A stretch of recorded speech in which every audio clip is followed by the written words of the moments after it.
Hello ချစ်တို့ရေအားလုံးပဲမင်္ဂလာပါနော်ဒီအင်ကြီးလေးကတော့ daily ဝတ်စုံလေးဖြစ်ပါတယ်ရှင် daily ဝတ်စုံလေးတွေကိုချုပ်ခလေးတွေဘယ်လိုယူလဲလို့မေးထားတဲ့အတွက်ကြောင့်မလို့ချက်ပေါက်မှာလာမေးကြတဲ့သူတွေအတွက်ကိုဖြည့်ပေးလိုက်ပါတယ်ရှင်ဒါလေးကတော့ daily ဝတ်စုံလေးပါ daily ဝတ်စုံလေးမှာဆိုရင်လေဘင်းကအခုံးလေးနဲ့ဒီမှာဆိုရင်ချင်အောင်စာလေးနဲ့ဒီမှာဆိုရင်ချစ်ဆက်မီချက်ကလေးနှစ်ချောင်းပေါ့နော်ဒါမျိုးလေးလုပ်ပေးထားပါတယ်အလုံးလုပ်ပေးထားပါတယ်ဒီဒီဇိုင်းလေးတွေချုပ်ချင်တယ်ဒီလေးဝတ်လေးချုပ်ချင်တယ်ဆိုလို့ရှိရင်เนาะချုပ်ခါ4000ကနေစပြီးတော့ယူပါတယ်ရှင်ဒီဒီဇိုင်းလေးဆိုလို့ရှိရင်လေးလွှာစကတ်နဲ့ပေါ့เนาะအပေါ်ကအင်ဂျီကနောက်စစ်ကလေးနဲ့ပါ TW စစ်တွေသုံးပေးထားပါတယ်ချုပ်ခါကတော့4000ကနေစပြီးတော့ယူပါတယ်ရှင်လိပ်စာလေးကတော့ရန်ကုန်လမ်းမတော်ပါရှင်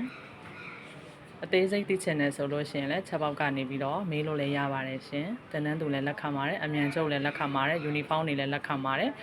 ပန်းကျက်ဒီ sequence ထိုးတဲ့ဒီဇိုင်းတွေဆိုလို့ရှိရင်လည်းလက်ခါကိုထပ်ပြီးတော့ plus ပေါင်းပြီးယူပါတယ်ရှင် copy ကတ်တဲ့ဝတ်စုံတွေကိုလည်း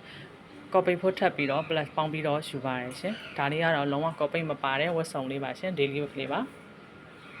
ဟုတ်ကဲ့ပါရှင်ချက်ပေါက်ကနေမေးပေးထားတဲ့ညီမလေးတွေအားလုံးတွေဖြည့်ပေးလိုက်ပါပြီเนาะဒီလို daily ဝတ်စုံလေးတွေကို4000ကနေစပြီးတော့ယူပါတယ်ရှင်နေရာအလိုက်ဈေးနှုန်းလေးတွေကွဲလွဲမှုရှိတဲ့အတွက်ကြောင့်မလို့ဒါလေးကိုတော့နားလည်ပေးကြပါလို့ပြောချင်ပါတယ်ရှင်ဟုတ်ကဲ့ကျေးဇူးတင်ပါတယ်ရှင်